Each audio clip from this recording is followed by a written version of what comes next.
Hello, yes, my name is Meera and I am a single mum. Woo! Got any other single parents in tonight?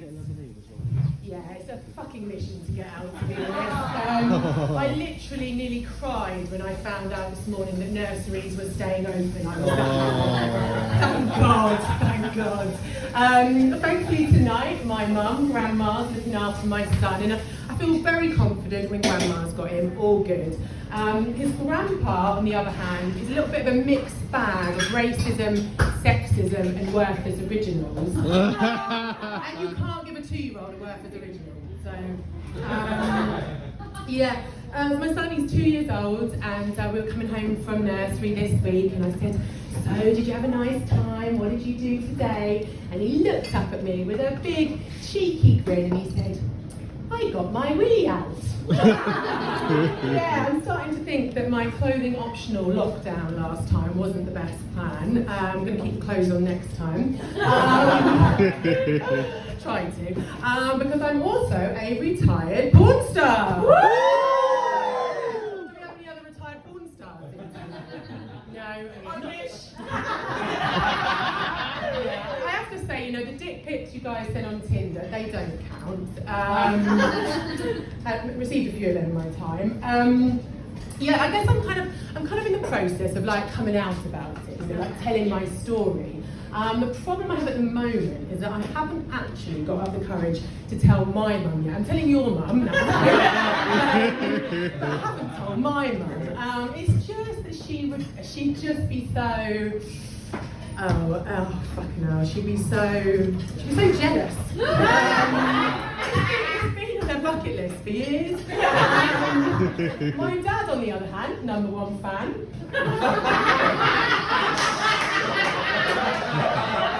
Thank God.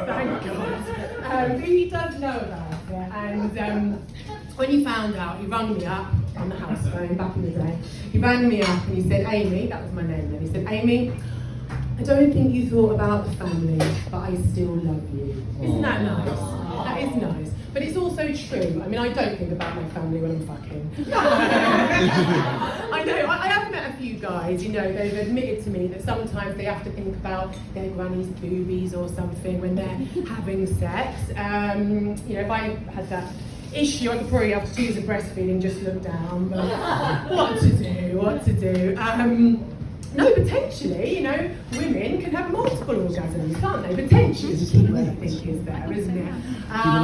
But probably not what I was doing before, because I'm going to hate to break it to you guys, but that shit isn't real. It might come as a shock. So what I thought I'd do, just in case anyone gets a bit bored during the next lockdown, I thought I'd talk you through how to do a professional porn shoot, okay? So Thank you very much. You've got this. I'm going to take this chair here. So I'll pretend the chair's the floor. Anyway, so in a professional porn shoot, you have to start by shooting the stills, which is exactly what it sounds like. You get into the first position, winning in, because, you know, 4 pays for losers.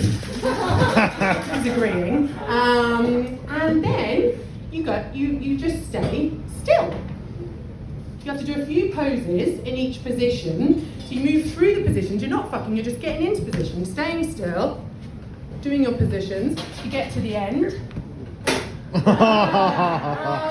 then you have to go through it all over again. This time you're actually fucking, okay, and obviously you've got to remember what face you pulled where, because it's very authentic porn. And then you get to the end, you get to the cum shot, and of course the women have already told you many times, very convincingly, I'm coming. So there's no need to worry about them. So you get to the cum shot. The man, he has to come on demand now, or not, as the case may often be. And you're left kneeling on the floor for quite a long time while everyone in the room watches this poor guy, you know, trying to give this explosive finish to this riveting action movie. And then if you're you're really lucky, you get to do it all over again for the super soft porn, and this is just pretending to have sex. So it's basically two bored, sweaty people just dry humping, trying to remember to sound like they're into it. So yeah, believe it or not, I actually got into porn to be political, you know? I was like, I don't want anyone to tell me what I can or cannot do in my body. I don't want anyone to be able to tell me what I can enjoy when I'm having sex. So I'm going to use my pussy politically. I'm going to use my pussy for power. And power is money, so I'm going to use my pussy to make me some money. I'm going to basically prove that my pussy ain't no pussy. And then I realised there's only so many times that you can get jizzed in the eye before that pussy power just drains out of you. And you're left wondering how many more ways there are to fake an orgasm. But it wasn't all bad. It wasn't all bad. I used to work at this monthly porn night at a sex club in Birmingham. It was basically fucking on stage at Rundown Working Man's Club that had a broken jacuzzi and some rather stained red velvet sofas. That's not the good bit. And then sometimes I was fucking this guy, and afterwards he says to me, I can't wait to tell the guys back in Afghanistan. I was like, okay, Afghanistan? He's like, yeah, I'm a soldier. We've been on tour over there, me and the guys. We've been watching you online, and I came especially to meet you. Aww. You know, just call me Meera fucking Lynn. It was good to know that in amongst all that jizz and all those fake orgasms, that somewhere, somehow, I was doing my bit for Queen. Yeah, so after I finished doing the porn, I thought I'd move to Berlin, and I thought I'd give escorting a go. My family are very good. Do you know what? I actually quite enjoyed it. It might be because at the time I had a little bit of a penchant for cocaine, champagne, and loveless sex. But also I was quite passionate. I really felt like, I really feel like everyone deserves to have a happy and healthy sex life. I felt quite evangelical about it. I kind of saw myself as this Mother Teresa figure, rather than giving food to the hungry, I was giving blowjobs to the horny. But actually I was getting paid for it because I'm not a fucking saint after all. Now, I know some of you are probably sort of thinking, okay, well, makes sense about her son, doesn't it, getting his willy out, and fair point, he's obviously inherited the exhibitionist gene. I've just got to teach him not to do it for free. But seriously, we've all got a price, for you tonight could be a nice meal and a cocktail, who knows, for you it could be 3 dates and a bunch of flowers. For you, maybe 2 snake bites and a shot of Zambuca. I'm not judging. For me, it just happened to be $250 an hour, and I don't do anal on the job. But so I've thought about why did I do it? Not beyond the intellectual answer that I always gave, that I wanted to politically position myself on the question of sexism, feminism, and sex work, which weirdly I used to use as a chat-up line, like, hey, I'm quite intelligent and also a dirty bitch. It didn't always work, I have to say. Some guys were like, what, a clever porn star? Some of you might have been having that reaction tonight. Yes, apparently we do exist. Some guys were like, no, she is just too much for me, and I'll be honest, I've been a bit much for myself at times. Some guys, they were into it, so we'd start a few dates, we'd have some fun, but never the girl to get taken home to mummy. God forbid have children. In fact, an ex of mine once said to me, he said, but what would we tell the children? Like I'd fucking killed a kitten or something, do you know what I mean?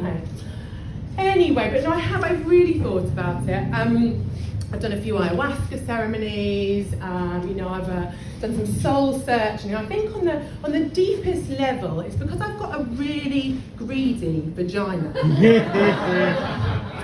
But no, I've left that all behind me now. It's in the past. I'm on the spiritual path now. Yeah, I've got a new name, another one.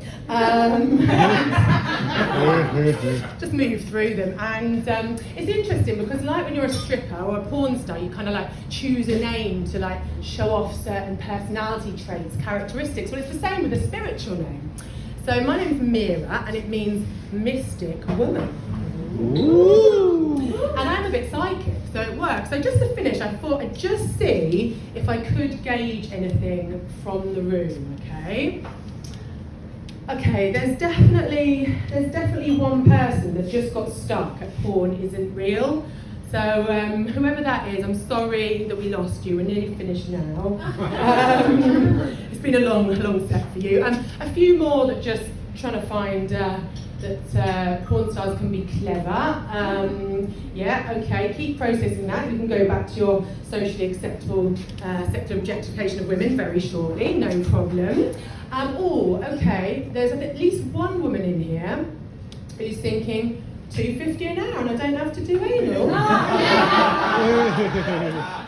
Sounds a lot better than listening to Kirsty from HR bang on about her ingrown toenails. You might be right, love, you might be right. It's someone that's got a little bit of a tight arsehole, I'm feeling. Is anyone a little bit tight? That's a bit worried about my son. It was a joke, love, all right? I'm not going to teach him to sell himself, not till at least he's 16. I mean, I'm not a monster. Okay, one person's thinking about whether to get pepperoni or chicken feast pizza on the way home. I'd say pepperoni. Lastly, okay, listen, I'm not going to point you out, but you know who you are, and yes, it is chlamydia. And you are going to have to get tablets, love. Anyway, I've been Meera. Thank you very much. If anyone